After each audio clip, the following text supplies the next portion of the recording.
নমস্কাৰ দ্বাদশ শ্ৰেণীৰ সমূহ ছাত্ৰ ছাত্ৰীলৈ মৰম আৰু শুভেচ্ছা জনাই আজি আন এটি ভিডিঅ' লৈ তোমালোকৰ মাজলৈ আহিছোঁ। আজি মই অলপতে হৈ যোৱা প্ৰি ফাইনেল এক্সামৰ কিছুমান কুৱেশ্যন পেপাৰৰ পৰা কিছুমান প্ৰশ্ন সংগ্ৰহ কৰি লৈছোঁ আৰু সেই কেইটামান প্ৰশ্নৰ সমাধান তোমালোকলৈ আগবঢ়াম। আজি প্ৰথম প্ৰশ্নটো মই লিখিয়ে লৈছোঁ। এই নিত্য অধ্যয়ন সভ্য জীৱনৰ আৰু উন্নত আচৰণৰ অপৰিহাৰ্য অংগ। প্ৰসংগ সংগতি দৰ্শাই ব্যাখ্যা কৰা। উত্তৰটো মই এনেকৈ লিখিছোঁ। উক্ত বাক্যশাৰী আমাৰ পাঠ্যপুথিৰ অন্তৰ্গত তীৰ্থনাথ শৰ্মাদেৱৰ ভাৰতীয় আদৰ্শত বৈৰাগ্য শীৰ্ষক পাঠটিৰ পৰা তুলি অনা হৈছে। নিত্য অধ্যয়ন অৰ্থাৎ নিয়মিত অধ্যয়নৰ দ্বাৰাহে মানুহে জ্ঞান বিদ্যা আহৰণ কৰিব পাৰে আৰু এই জ্ঞান বিদ্যা আয়ত্তৰ দ্বাৰা মানুহ পৰিপক্ক সভ্য আৰু সংস্কৃতিবান হ'ব পাৰে। এই প্ৰসংগতে লেখকে বাক্যশাৰী প্ৰয়োগ কৰিছে। বিদ্যা আহৰণ মানুহৰ জীৱনৰ খাৱন শোৱনৰ নিচিনা এৰিব নলগীয়া কৰণীয়। দৈনন্দিন অধ্যয়নৰ দ্বাৰাহে মানুহে বিদ্যা বা জ্ঞান আহৰণ কৰাটো সম্ভৱ। এৰা ধৰাকৈ বা মাজে সময়ে অধ্যয়ন কৰিলে সুফল পোৱা নাযায়। বিদ্যা শিক্ষাৰ কৰ্ষণে ব্যক্তি জীৱন সূক্ষ্মজনক আৰু শৃংখলিত হোৱাত সহায় কৰে। তাৰোপৰি বিদ্যাই মানুহক জীৱনৰ মহত্ব, দায়িত্ব আৰু কৰ্তব্য আদিৰ প্ৰতি সচেতন কৰি তোলে। বিদ্যা লাভৰ চৰম প্ৰাপ্য হৈছে দুটা মহৎ কৰ্ষণীয় গুণ, সত্য আৰু ধৰ্ম। এই দুই গুণে সমাজ আৰু ব্যক্তি জীৱন কল্যাণকৰ আৰু সুখদায়ক কৰি তোলে। তৈত্তিৰীয় উপনিষদতো এই কথা উল্লেখ আছে। সেয়ে মানুহৰ জীৱনৰ প্ৰতিদিনৰ কৰণীয় কাম হৈছে অধ্যয়ন কৰা। উত্তৰটো এনেকৈ লিখিলে তোমালোকে 4 থাকিলে 4 পাবা, বানান খালি শুদ্ধ কৰিবা। আৰু এতিয়া মই কেইটামান চমু প্ৰশ্ন উত্তৰ তোমালোকলৈ আগবঢ়াম। চমু প্ৰশ্নৰ 1 নম্বৰটো হৈছে ডক্টৰ সূৰ্য কুমাৰ ভূঞাৰ গৱেষণা গ্ৰন্থখনৰ নাম কি? ডক্টৰ সূৰ্য কুমাৰ ভূঞাৰ গৱেষণা গ্ৰন্থখনৰ নাম Anglo-Assamese relations. Anglo-Assamese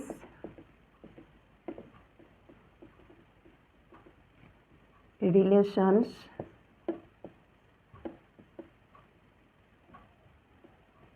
Anglo-Assamese Relations 1771 to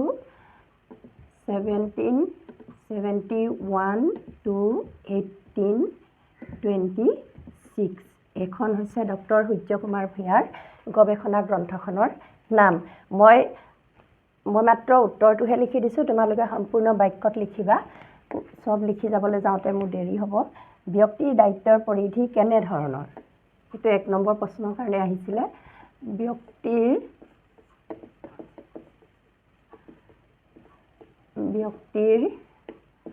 দায়িত্বৰ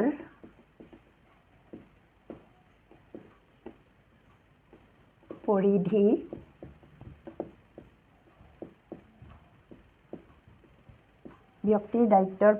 কেনেধৰণৰ?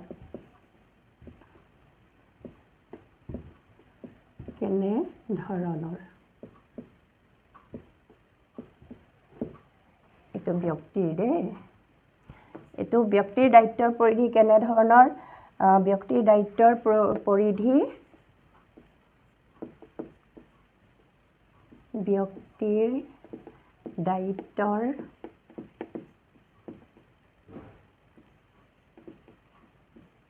পৰিধি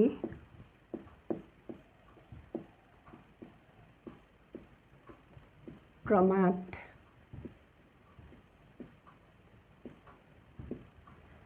নিজৰ পৰা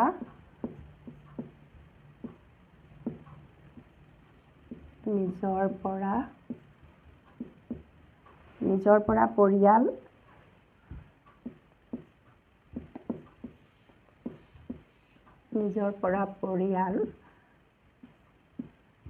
পৰিয়ালৰ পৰা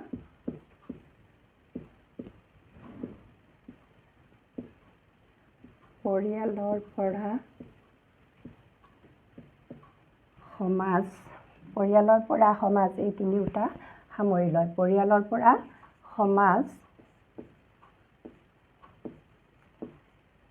সমাজ এই তিনিওটা সামৰি লয়। 1 নম্বৰৰ কাৰণে ইমানকণ লিখিলে হ'ব। এই তিনিওটা সামৰি লয়।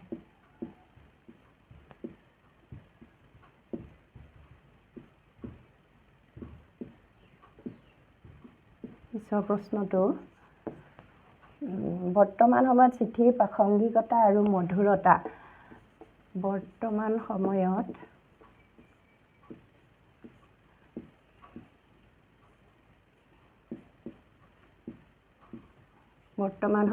চিঠিৰ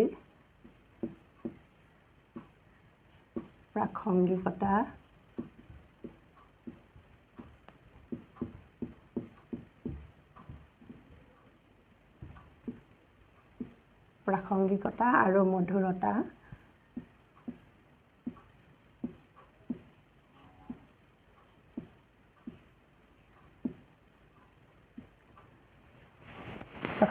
আৰু মধুৰতা কমি যোৱাৰ মূল কাৰণ কি? কমি যোৱাৰ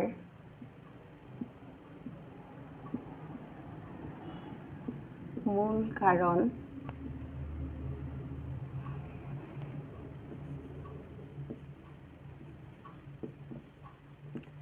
কি? এইটো মই এনেকৈ লিখিছোঁ, বৰ্তমান যুগ ইণ্টাৰনেটৰ যুগ। বৰ্তমান যুগ ইণ্টাৰনেটৰ যুগ।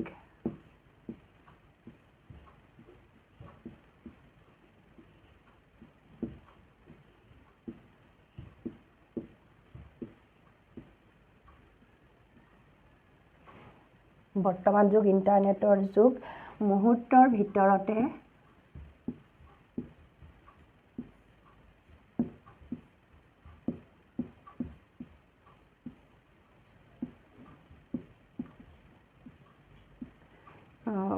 ভিতৰতে মানুহে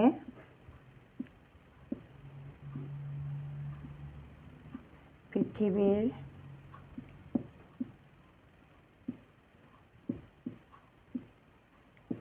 যিকোনো ঠাইত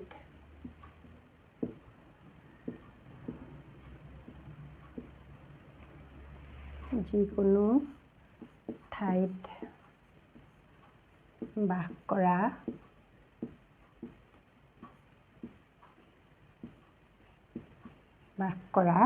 আত্মীয় স্বজন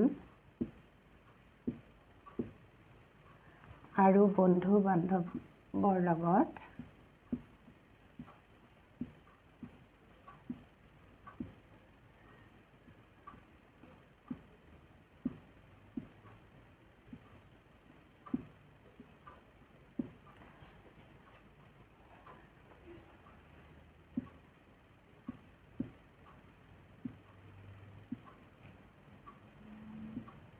যোগাযোগ স্থাপন কৰিব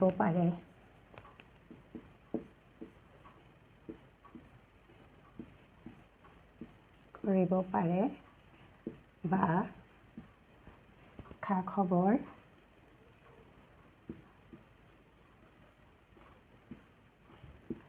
ল'ব পাৰে।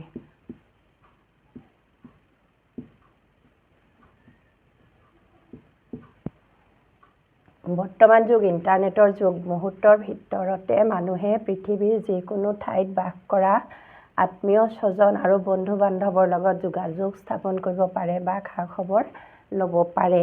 সেয়ে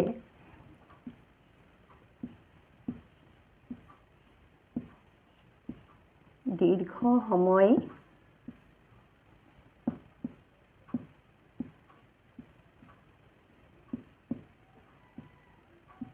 প্ৰয়োজন হোৱা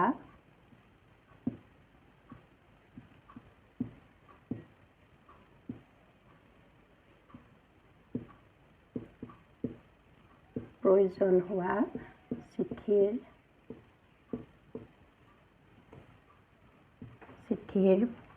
প্ৰাসংগিকতা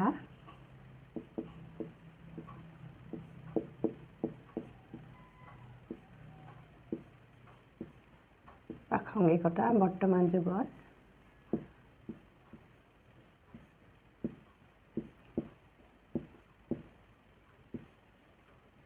কমি আহিছে।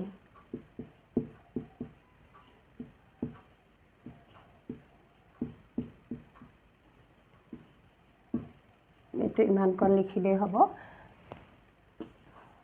পিছৰ প্ৰশ্নটোলৈ আহিছোঁ। কাঠমিস্ত্ৰী ঘৰ কবিতাটো কিমান চনত ৰচিত? কাঠমিস্ত্ৰী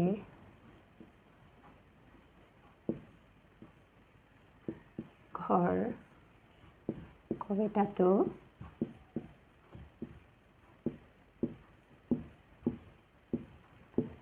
কিমান চনত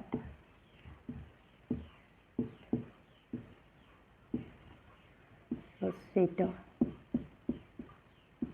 কাঠমিস্ত্ৰী ঘৰ কবিতাটো তোমালোকে সম্পূৰ্ণ বাক্যটো লিখিবা। কাঠমিস্ত্ৰী ঘৰ কবিতাটো 1939 চনত ৰচিত।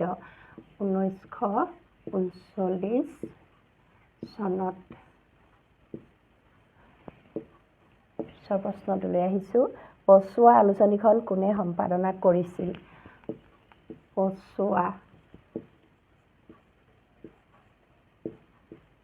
পছোৱা আলোচনীখন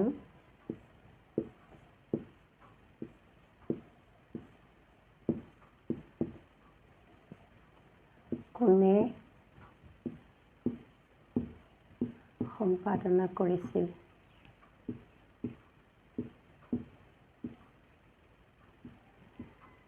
পছোৱা আলোচনীখন কোনে সম্পাদনা কৰিছিল?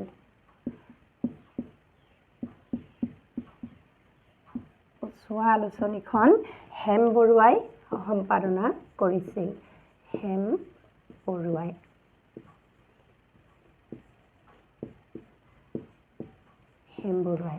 আৰু এটা দিছোঁ।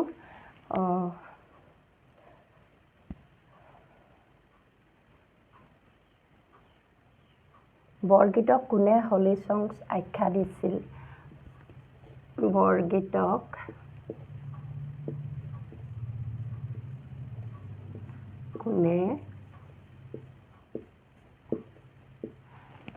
কোনে হলি সংছ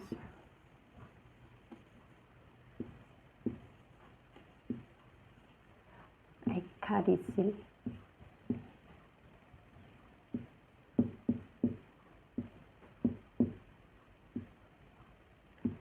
বৰগীতক দেবেন্দ্ৰনাথ বেজবৰুৱাই হলি সংছ আখ্যা দিছিল। দেবেন্দ্ৰনাথ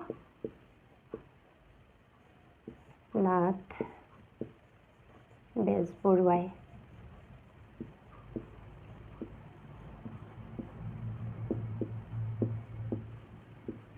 দেবেন্দ্ৰনাথ বেজবৰুৱাই হলি সংছ আখ্যা দিছিল। তেনেকৈ লিখিবা।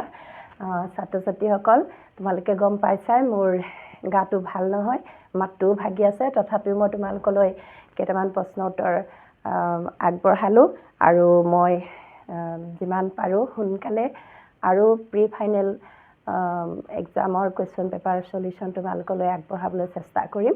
চাই থাকিবা আছামিজ পাঠশালা। ধন্যবাদ।